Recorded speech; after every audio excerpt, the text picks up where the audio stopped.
Morning welcome to news cafe నేను Gracie వివిధ వార్తా పత్రికల్లో వచ్చిన ప్రధాన అంశాలను ఇప్పుడు చూద్దాం ముందుగా ఈనాడు తెలంగాణ ఎడిషన్ చూసుకున్నట్లయితే రాష్ట్రపతికి కాల పరిమితులు నిర్దేశించొచ్చా ఆ అధికారం సుప్రీం కోర్టుకు ఉందా గవర్నర్ల అధికారాలను నియంత్రించొచ్చా సర్వోన్నత న్యాయస్థానానికి 14 ప్రశ్నలు సంధించిన రాష్ట్రపతి 200 కోట్ల రూపాయలతో పర్యాటక క్షేత్రంగా కాళేశ్వరం మాస్టర్ ప్లాన్ సిద్ధం చేస్తే గోదావరి పుష్కరాలలోపు పనుల పూర్తి సరస్వతి పుష్కర స్నానం అనంతరం ముఖ్యమంత్రి రేవంత్ రెడ్డి మూసీ రుణానికి కొర్రీలు 3 అంశాలపై వివరాలు కోరిన కేంద్రం ప్రపంచ బ్యాంకు అప్పు మరింత జాప్యమయ్యే అవకాశం పచ్చదనం పునరుద్ధరించండి కంచ గచ్చిబౌలి భూముల్లో లేదంటే సిఎస్ సహా 6 డజను మంది అధికారులు జైలుకు పోవాల్సి ఉంటుంది తెలంగాణ ప్రభుత్వానికి సిజేఐ జస్టిస్ బిఆర్ గవాయ్ హెచ్చరిక చెరువుల్లో హర్నాలు 386 ఎకరాల కబ్జా వాటిలో భారీ ఎత్తున నిర్మాణాలు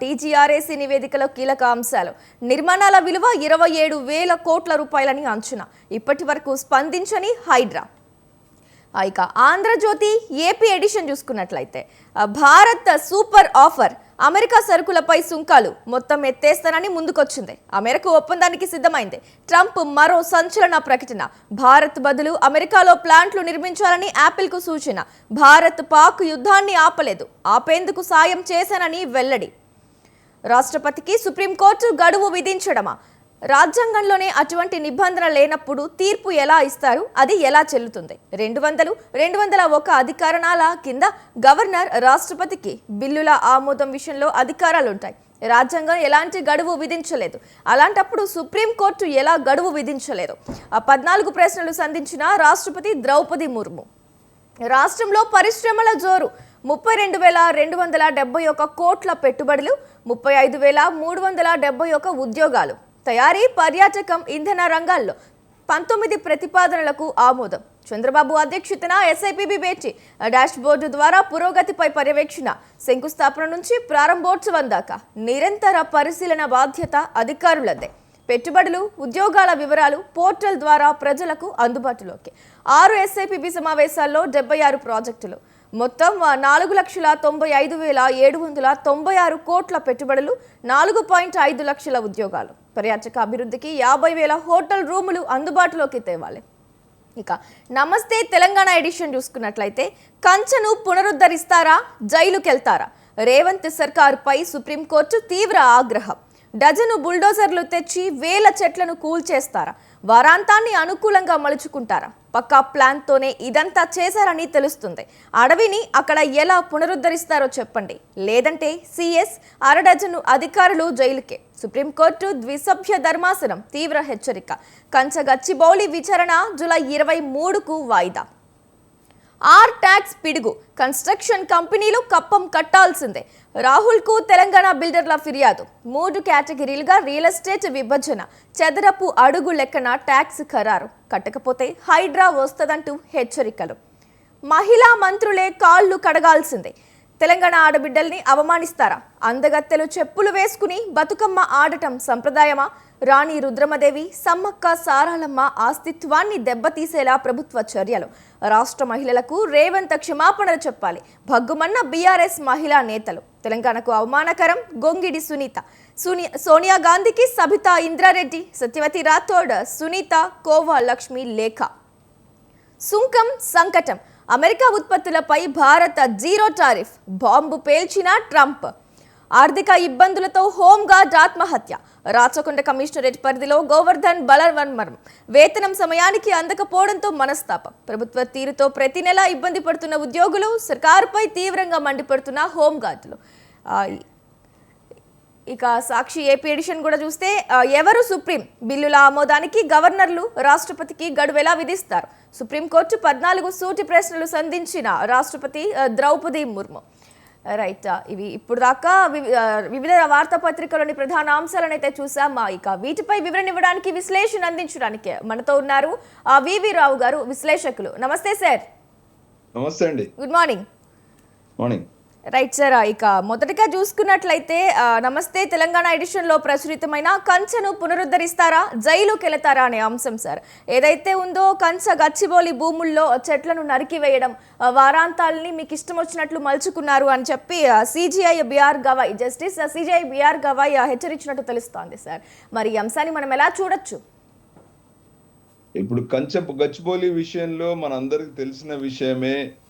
అక్కడ ప్రభుత్వము తీసుకున్నటువంటి చర్యలకు ఇక్కడ పెద్ద ఎత్తున ప్రజా సంఘాలు, విద్యార్థులు, మరి ప్రజా సంఘాల ద్వారా ఒక హైకోర్టులో పిటిషన్ కూడా దాఖలైనటువంటి పరిస్థితి నుండి ఏ రకంగా అంచెలంచెలుగా అది ఉధృతంగా మారి సుప్రీంకోర్టు సుమోటోగా ఇన్వాల్వ్ అవడం, ఆ తర్వాత సుప్రీంకోర్టు వివరణలు కోరిన తర్వాత సరైన వివరణలు ఇవ్వని పరిస్థితిలో ఆ డేట్లు వస్తున్నప్పుడు మరోసారి నిన్న జరిగినటువంటి గవాయ్ గారి ఆధ్వర్యంలో జరిగినటువంటి ఈ ప్రస్తుత కామెంట్స్ లో మూలాంశం ఏంటంటే, ఇప్పుడు రాష్ట్ర ప్రభుత్వం ఏదైతే అక్కడ ఫారెస్ట్ ను ధ్వంసం చేసిందనే అంశాన్ని ధృవీకరించుకున్న తర్వాత ఒక ప్రత్యేకమైన బృందం ద్వారా ధృవీకరించుకున్నటువంటి సుప్రీంకోర్టు దానిపైన తీవ్రమైనటువంటి వ్యాఖ్యలు ఆనాడు చేసి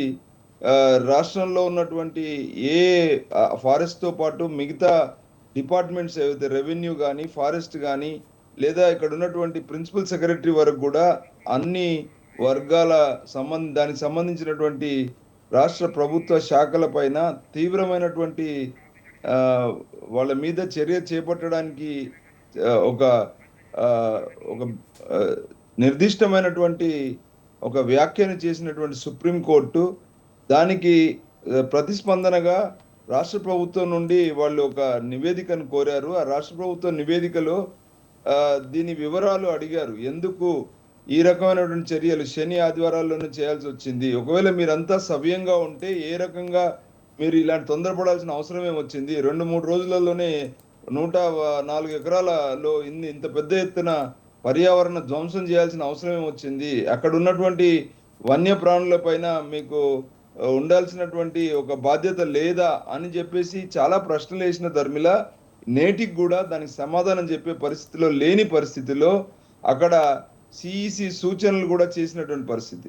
సుప్రీంకోర్టు ముందున్నటువంటి సూచనలో భాగంగా ఈ మొత్తం తక్షణమే అక్కడ ఉన్నటువంటి అటవీని పునరుద్ధరించాలని, ఆ బాధ్యత ప్రభుత్వమే తీసుకోవాలని, ఆ 104 ఎకరాల్లో పూర్తి పరిస్థితి అక్కడ ఉన్నటువంటి పరిస్థితిలో ఉన్నటువంటి అరుదైనటువంటి వృక్ష సంపదను, మరి అక్కడ ఉన్నటువంటి జంతు సంపదను, వీటన్నిటిని కూడా ధ్వంసం చేసినటువంటి ఈ జీవ వైవిధ్యాన్ని పూర్తిగా అక్కడ ఎంతో కాలం నుంచి ఉన్నదానికి భిన్నంగా మీరు వ్యవహరించినటువంటి తీరు ఏదైతే సుప్రీంకోర్టు గతంలో ఇచ్చినటువంటి సూచనల మేరకు రాష్ట్ర ప్రభుత్వం అటవీ ప్రాంతాలను గుర్తించి వాటిని అన్నింటిని కూడా నోటిఫై చేయాల్సినటువంటి బాధ్యతను కూడా ఈరోజు రాష్ట్ర ప్రభుత్వం తుంగలో దొక్కిందనేటువంటి విషయాన్ని గుర్తు చేస్తూ ఆ ప్రాంతంలోని జలాశయాలు ఏమైతున్నాయో వాటిని సంరక్షించాలని, ఆ ప్రాంతంలో మురుగునీరు చేరుతున్నటువంటి పరిస్థితులను కూడా దృష్టిలో తీసుకోవాలని చెప్పేసి అటవీ పరిరక్షణ కమిటీని ఒకటి ఏర్పాటు చేయాలనేటువంటి విషయాన్ని, మరి అలాగే రాష్ట్ర ప్రభుత్వం భూముల్లో అటవీ తరహా ప్రాంతాలను గుర్తించేందుకు సత్వరం ఒక స్థాయి కమిటీని ఏర్పాటు చేసి దాని ద్వారా నోటిఫై చేయాలనేటువంటి ఇన్ని సుదీర్ఘమైనటువంటి ఫారెస్ట్ సర్వే చేయాలని, ఈ ప్రాంతం అంతా కూడా ఫెన్సింగ్ చేయాలని చెప్పేసి జంతు పరిరక్షణ కోసము ప్రహారీ నిర్మించాలనేటువంటి సూచనలు ఇచ్చినటువంటి ధర్మిల అక్కడ ఏమి చర్యలు చేపట్టారనేటువంటి అంశాన్ని సుప్రీంకోర్టు నిన్న రాష్ట్ర ప్రభుత్వం తరఫున వచ్చినటువంటి ఆ న్యాయవాదిని మరి నిలదీయడం జరిగింది. ఆయన ఇచ్చిన సమాధానాలకు మరొకసారి తీవ్రంగా సుప్రీంకోర్టు న్యాయమూర్తులు స్పందించడం జరిగింది. 23 జూలై నెక్స్ట్ డేట్ వేస్తూ, మీరు కనుక ఈ దిశగా రాష్ట్ర ప్రభుత్వం ఇంకా మీరు ఇచ్చినటువంటి అఫిడవిట్లో ఇంకా అక్కడ ఏదో అభివృద్ధి చేస్తామని అంటున్నారు. అభివృద్ధికి మేము వ్యతిరేకం కాదు, కానీ ముందస్తు అక్కడ పర్యావరణ పరిరక్షణకు లోబడినటువంటి అనుమతులు తీసుకోకుండా, అక్కడ అనుమతులకు లోబడినటువంటి అంశాలను క్లియర్ చేయకుండా మీరు అభివృద్ధి చేయడం కరెక్ట్ కాదు. అవన్నీ క్లియర్ చేసిన తర్వాత మీరు అభివృద్ధి చేయడం విషయం మాట్లాడితే మాకేం అభ్యంతరం లేదు. ఒకవేళ మీరు ఇలాంటి చర్యలు చేపట్టకుండా, ఇలాంటి విషయంలో మీ యొక్క ఒక నిర్దిష్టమైనటువంటి ఒక కోర్టులకు మీ యొక్క అభిప్రాయాన్ని తెలియపరచకుండా, లేదా మీరు ఏం చేయదలుచుకున్నారనేటువంటి విషయాన్ని అఫిడవిట్ ద్వారా సుప్రీంకోర్టుకు ఇవ్వకుండా ముందుకు వెళ్ళే పరిస్థితి, లేదా తాత్సారం ఆడినా కూడా ఖచ్చితంగా ఈ రాష్ట్రంలో ఉన్నటువంటి అన్ని శాఖల పైన, వాళ్ళ అధిపతుల పైన, ప్రిన్సిపల్ సెక్రటరీ పైన జైల్లో పెట్టడానికి మేము వెనకాడం అనేటువంటి ఒక ఒక గట్టి స్పందనను ఇవ్వడం నిన్న సుప్రీంకోర్టులో హైలైట్ గా మనం చూస్తా ఉన్నాం.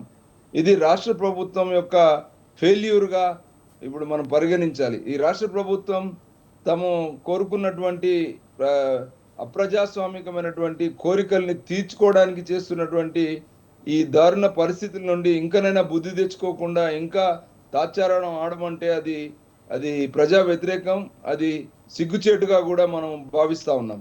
ఇంకా మీరు చెప్పాల్సినటువంటి విషయాలు ఒక పక్కన మీ ప్రజా ప్రయోజనం దృష్ట్యా కమిట్మెంట్స్ ఇవ్వాల్సింది పక్కన పెట్టి ఇంకా తాత్సారం ఆడుతున్నారు అనేటువంటి వ్యాఖ్యలు సుప్రీంకోర్టు చేయడం అనేది ఇది పూర్తి రాష్ట్ర ప్రభుత్వం యొక్క దివాలా కోరుతనానికి ఒక తారాస్థాయికి చేరిందని చెప్పుకోవడంలో ఎలాంటి ఇది లేదని చెప్పి మనం చెప్పదలుచుకున్నాం.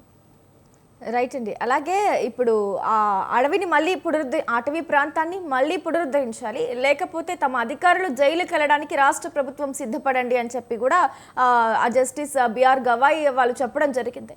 సార్, మరి ఇప్పుడు వేటు పడాలి లేదంటే చర్యలు తీసుకోవాలనుకుంటే ఏ శాఖల వారి మీద పడవచ్చు, ఏ అధికారుల మీద పడవచ్చు? ఖచ్చితంగా అటవీ శాఖ మీద ఫస్ట్ పడుతుంది, ఆ తర్వాత రెవెన్యూ శాఖ మీద పడుతుంది, ఆ తర్వాత అక్కడ ఎవరైతే ఈ భూముల మీద ఏదైతే వాళ్ళు తీసుకోవాల్సినటువంటి చర్యల విషయంలో అక్కడ వన్యప్రాణులను కాపాడాల్సినటువంటి రాష్ట్ర ప్రభుత్వము తరఫున కమిటీలు ఉన్నాయి.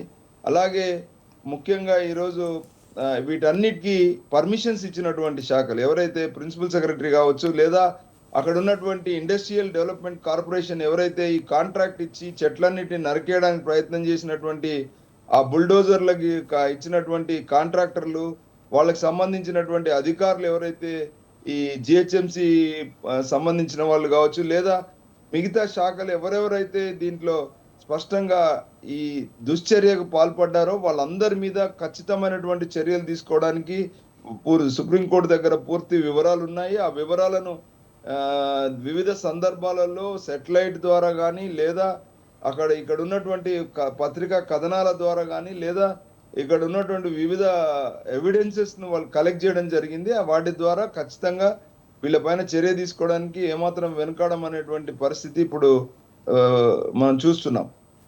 రైట్ అండి వివిరావు గారు.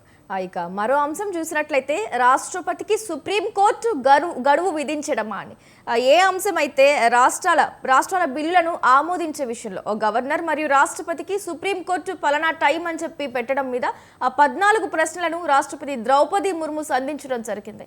మరి అంశాన్ని మనం ఎలా చూడొచ్చు? రాష్ట్రపతి ఈరోజు సంధించినటువంటి ఈ ప్రశ్నలు మన రాజ్యాంగ మూలాలను విషయంలో ఒక కొత్త మలుపుగా మనం చూడొచ్చు. 75 సంవత్సరాల ప్రజాస్వామిక భారతదేశంలో ఈరోజు రాష్ట్ర ప్రభుత్వాలు, కేంద్ర ప్రభుత్వాల మధ్యలో తలెత్తినటువంటి రాజకీయ సంక్షోభానికి ఇది ఒక తారస్థాయికి చేరినటువంటి పరిస్థితిగా మనం చూడొచ్చు. ఇవాళ రాజ్యాంగ స్ఫూర్తి వేరు, రాజ్యాంగ స్ఫూర్తికి లోబడి నిర్ణయాలు తీసుకోవడం వేరు. రాజ్యాంగ స్ఫూర్తికి లోబడి అనుకోబడినటువంటి ప్రభుత్వాలు ప్రజా ప్రయోజనం దృష్ట్యా తీసుకోవాల్సినటువంటి నిర్ణయాల విషయంలో సుప్రీంకోర్టు ఎన్నో సందర్భాలలో ఇంటర్ఫేర్ అయిన సందర్భాలు ఉన్నాయి. ఆ సందర్భాల్లో చాలా కరెక్షన్స్ కూడా చేయడం జరిగింది. అలాంటి విషయంలో ఇది ఇంకొక కొత్త విషయం ఏంటంటే, ఈసారి గవర్నర్లు తమ వద్దకు వస్తున్నటువంటి బిల్లును, అంటే ఏదైతే రాజ్యాంగ స్ఫూర్తికి లోబడి 3 నెలల లోపే గవర్నర్ తమ యొక్క అభిప్రాయాన్ని తెలియపరిచినటువంటి అభిప్రాయంలో ఒకవేళ కనుక ఆయన తిరస్కరించినట్టయితే రెండవసారి మళ్ళీ రాష్ట్ర ప్రభుత్వం గవర్నర్ ముందుకు కనుక పంపినట్టయితే దానికి నిర్ద్వంద్వంగా ఆమోదం తెలపాలనేటువంటి ఈ నిబంధనను ఈరోజు ఆ, ఈరోజు సుప్రీంకోర్టు చాలా ఆధారాలు తీసుకున్న ధర్మిల ఈరోజు తమిళనాడులో ఆ, ఇలాంటి సంక్షోభము రావడం, అక్కడ సుప్రీంకోర్టు తలుపులు తట్టడం, మరి అక్కడ ఉన్నటువంటి గవర్నర్ గారు అక్కడ ఉన్న రాష్ట్ర ప్రభుత్వం తీసుకున్నటువంటి నిర్ణయాలకు వ్యతిరేకంగా వ్యవహరించింది అనేటువంటి అంశం పైన ఈరోజు సుప్రీంకోర్టు తీర్పును ఇవ్వడం జరిగింది. గవర్నర్లకు 3 నెలల తర్వాత లేదా రెండవసారి మీ ముందుకు వచ్చినటువంటి బిల్లును ఆపే అధికారం లేదని, ఒకవేళ ఉన్నట్టయితే దాని వివరాలు ఇవ్వమని చెప్పింది. అయితే వివరాలు ఇవ్వకుండా ఆపే అధికారం మీకు లేదని చెప్పిన దాన్ని ఈరోజు కేంద్రంలో ఉన్నటువంటి అన్ని రాష్ట్రాల్లో గవర్నర్లందరూ కూడా ప్రధానంగా అధికారంలో ఉన్నటువంటి పార్టీకి సంబంధించిన గవర్నర్లే ఉంటారు. అధికార పార్టీకి మూలంగా ఉన్నటువంటి రాష్ట్రపతి కూడా ఉంటారు. కాబట్టి ఇది ఒక రాజకీయ అంశంగా మారినటువంటి పరిస్థితి ఈరోజు సుప్రీంకోర్టు ఇచ్చిన నిర్ణయానికి ఒక కొత్త మలుపు తిరిగిన పరిస్థితి మనం చూస్తా ఉన్నాం. వాస్తవంగా ఇదంతా కూడా రాజ్యాంగ స్ఫూర్తికి లోబడి ఉందా అని అడిగితే రాజ్యాంగ స్ఫూర్తి వేరు, రాజ్యాంగ స్ఫూర్తికి లోబడినామని చెప్పుకుంటూ నిర్ణయాలు తీసుకోవడం వేరు. ఇవాళ ప్రజా ప్రయోజనం, ఒకవేళ నిర్ణయాలు తీసుకుంటే దాంట్లో ప్రజా ప్రయోజనం ఎంత, ఒకవేళ కనుక ఎన్నుకోబడినటువంటి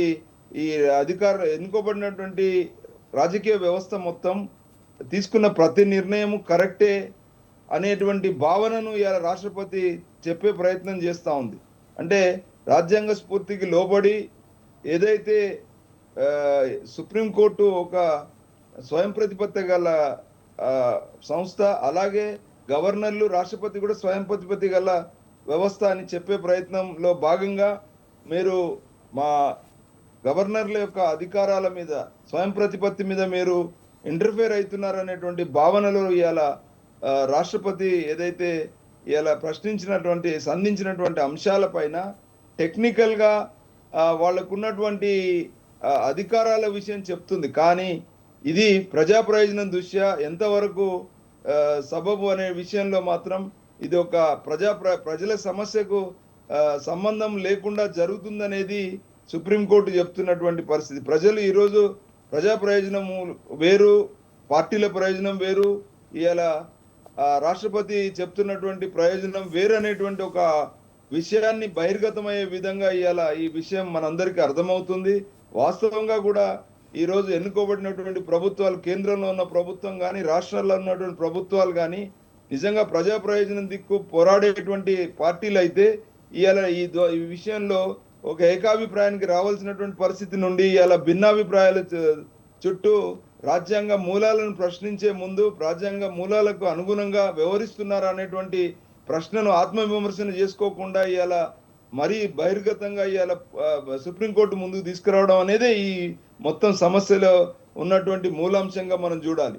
ఎందుకంటే ఇవాళ మనందరికీ తెలుసు, రాష్ట్రాల్లో ఉన్నటువంటి ప్రభుత్వాలు ఇవాళ రాజకీయ ప్రయోజనాల కోసం చేస్తున్నటువంటి పనుల్లో అది ఎన్నుకోబడిన ప్రభుత్వాలు ఇచ్చే నిర్ణయాలని చెప్తున్నప్పటికీ కేంద్రంలో ఉన్నటువంటి ప్రభుత్వం కూడా పార్టీల ప్రజా ప్రయోజనానికి భిన్నంగా ఇవాళ వాళ్ళ యొక్క పార్టీ ప్రయోజనాన్ని రేకెత్తించే విధంగా రాష్ట్రపతిని, గవర్నర్లను కూడా దుర్వినియోగం చేయడానికి వెనకాడనటువంటి ఈ పరిస్థితిలో, అంటే రాష్ట్ర ప్రభుత్వాల్లో ఉన్నటువంటి అపోజిషన్ పార్టీలు కావచ్చు, కేంద్రంలో ఉన్నటువంటి అధికారంలో ఉన్న పార్టీ కావచ్చు, పార్టీ ప్రయోజనాలకు, కొద్దిమంది ప్రయోజనాలకే మాత్రమే పరిమితం అవుతున్నటువంటి పరిస్థితిలో ఇవాళ రాజ్యాంగ మూలాలను ప్రశ్నించే ముందు తమ యొక్క దమన నీతిని, తమ యొక్క ఎన్నికల్లో వీళ్ళు అవలంబిస్తున్నటువంటి దుర్నీతిని, వాళ్ళ పార్టీలకు ప్రయోజనాల కోసం ఇవాళ ప్రజల్లో తీసుకున్నటువంటి నిర్ణయాలు ఎంతవరకు సబబు అనేటువంటి విషయం మీద చర్చ జరపకుండా పూర్తిగా ఈ స్వయం ప్రతిపత్తికే పరిమితం అవడం అనేది ఇవాళ మనము ఈ మొత్తం అంశంలో ఒక కొత్త మలుపుగా చూడొచ్చు. డెఫినెట్ గా రానున్న రోజులలో రాష్ట్రపతి గారు లేవనెత్తినటువంటి 14 అంశాలు కావచ్చు, లేదా సుప్రీంకోర్టు తనకున్న పరిధిలో ఉన్నటువంటి అధికారాలను కావచ్చు, ఇంకా విస్తృతంగా చర్చించే అవకాశం ఉంది. సుప్రీంకోర్టు అనేది ధర్మాసనము, ఇది దానికి కొంతవరకు ఇలాంటి సమస్యల్ని తీసుకుని దాన్ని సుమోటోగా లేదా దాని ముందుకు వచ్చినప్పుడు ఖచ్చితంగా దాన్ని నిర్ణయాలు ఇచ్చే అధికారం సుప్రీంకోర్టుకు ఉందని కూడా పదే పదే చెప్తుంది. ఈ సందర్భంలో ఈ చర్చలో మూలాంశాలు ఇక్కడ చర్చకు రావాల్సింది ఏంటంటే, ఈ మొత్తం వ్యవహారాల్లో ప్రజా ప్రయోజనం కింద గవర్నర్ల పాత్ర ఏంటి? పార్టీల పాత్ర ఏంటి? సుప్రీంకోర్టు ఎందుకు ఈ రకమైనటువంటి వాదనలు పరిమితమైందనేటువంటి చర్చ జరగలేదు. అది జరగాలి. అది జరిగినప్పుడు మాత్రం రేపు సుప్రీంకోర్టులో దీనిపైన వాదనలు జరిగినప్పుడు మాత్రమే ఈ స్పష్టత వస్తుంది. వాస్తవంగా మనం చూస్తే ప్రజా ప్రయోజనానికి ఎవరు కన్నా వాళ్ళ టాపిక్ స్కిప్ స్వప్రయోజనాలకు మాత్రమే ఎక్కువ ఆ, వాళ్ళు పరిమితం అవుతున్నారు. ఇలా గవర్నర్లు మరి ఎందుకు ఈ నిర్ణయాలను పెండింగ్ లో పెడుతున్నారు అని అడిగితే సమాధానం లేదు. మన తెలంగాణ విషయంలో మనం చూస్తే పార్టీలు మారుతున్నటువంటి వ్యక్తులకి విషయంలో ఎందుకు నిర్ణయం తీసుకోవడం లేదు అని గవర్నర్ గాని స్పీకర్ల ముందుకు గాని ఇలాంటి అంశాలు వచ్చినప్పుడు స్పీకర్ కూడా ఇలాంటి స్వయం ప్రతిపత్తి ఉంది. సో మరి వాళ్ళందరికీ టెక్నికల్ అంశాలకే పరిమితం అవుతున్నారు. కానీ మరి ఎందుకు ఇలా మన రాజ్యాంగ స్ఫూర్తిని పక్కన పెట్టి, స్ఫూర్తి అంటే పార్టీ ప్రయోజనం, ఏది నిర్ణయం తీసుకున్నా కూడా ప్రజా వ్యతిరేక నిర్ణయం తీసుకున్నా కూడా అది టెక్నికల్ గా కరెక్ట్ అనేటువంటి ఒక భావన క్రియేట్ చేయడం అనేది దీంట్లో మూలంగా మనం చూడాల్సినటువంటి విషయంగా మనకు అర్థమవుతుంది. రైట్ వివిరావు గారు. అలాగే మరొక అంశాన్ని మనం చూసినట్లయితే అమెరికా ఉత్పత్తులకు భారత్లో జీరో టారిఫ్ అని చెప్పి అమెరికా అధ్యక్షుడు డొనాల్డ్ ట్రంప్ చెప్పడం జరిగింది. ఇదంతా అబద్ధం, అలాంటిది ఏమీ లేదని భారత్ చెప్పినప్పటికీ కూడా ఇలాంటి వ్యాఖ్యలు ఆయన చేయడం, అలాగే భారత్లో యాపిల్ సంస్థని వద్దు అని చెప్పడము, ఈ వ్యాఖ్యల్ని ఈ వైఖరిని మనం ఎలా చూడొచ్చు అసలు? ఈరోజు ట్రంప్ గారు ఏదైతే ఈ ఇండియా పాకిస్తాన్ మధ్యలో జరిగినటువంటి యుద్ధం విషయంలో, సీజ్ ఫైర్ విషయంలో తను ఒక ట్వీట్ చేయడం, ఆ ట్వీట్ ద్వారా సీజ్ ఫైర్ అయిందనేటువంటి అంశాన్ని ప్రపంచం గ్రహించిన తర్వాత ఈరోజు ఆయన చేస్తున్నటువంటి వ్యాఖ్యలు మనం చూస్తే ఒక పక్కన మొత్తం ప్రపంచంలో ఒక పక్కన టెర్రరిజం వ్యతిరేకిస్తాం, మానవతా విలువలకు మేము చాలా పెద్దపీట వేస్తామని చెప్పేటువంటి ఈ పెద్దన్న పాత్ర వహిస్తున్నటువంటి యుఎస్ అధినేత ఈరోజు చాలా ద్వంద్వ వైఖరితో వ్యవహరిస్తున్నారని మనకు అర్థమవుతాం. ఈరోజు ఆయన చెప్పినటువంటి వ్యాఖ్యల్లో ఎలాంటి వాళ్ళ స్వప్రయోజనాల కోసం టెర్రరిజం కైనా మేము డబ్బులు స్పాన్సర్ చేస్తాం అంటే, తన వ్యాఖ్యల్లో ఇచ్చిన దానికి తను చేపట్టినటువంటి చర్యలకు ఎంత వ్యత్యాసం ఉందని చెప్పే ప్రయత్నం నేను చేస్తా ఉన్నాను. ఇవాళ ట్రంప్ చెప్పినటువంటి వ్యాఖ్యలు లేటెస్ట్ గా ఆయన ఏం చెప్తా ఉన్నాడంటే, ఈరోజు ఆపిల్ సంస్థలకు సంబంధించినటువంటి ఉత్పత్తులను మనం అమెరికాకు షిఫ్ట్ చేస్తామనేటువంటి ఒక బెదిరింపు చర్యకు చేపడుతున్నాడు. ఇంకో పక్కన ఆయన పెద్దన్న పాత్ర పోషిస్తున్నా చెప్తూనే భారత్ని ఒక పక్కన బిజినెస్లకు లొంగదీసే విధం అంటే, ఒక గ్రామంలో ఒక రైతు సంక్షేమంలో ఉన్నప్పుడు ఆయనకు కావలసినటువంటి పెట్టుబడి కావాలనుకున్నప్పుడు లేదా ఆయనకు వస్తున్నటువంటి దుస్థితిని బయటపడేసుకోవడానికి ప్రయత్నిస్తున్న సందర్భంలో ఆ ఊర్లో ఉన్నటువంటి ఆ శెట్టి గారు ఈ రైతును ఎట్లయితే బ్లాక్ మెయిల్ ఎక్స్ప్లాయిట్ చేసి ఆయనకి ఇవ్వాల్సినటువంటి డబ్బుల విషయంలో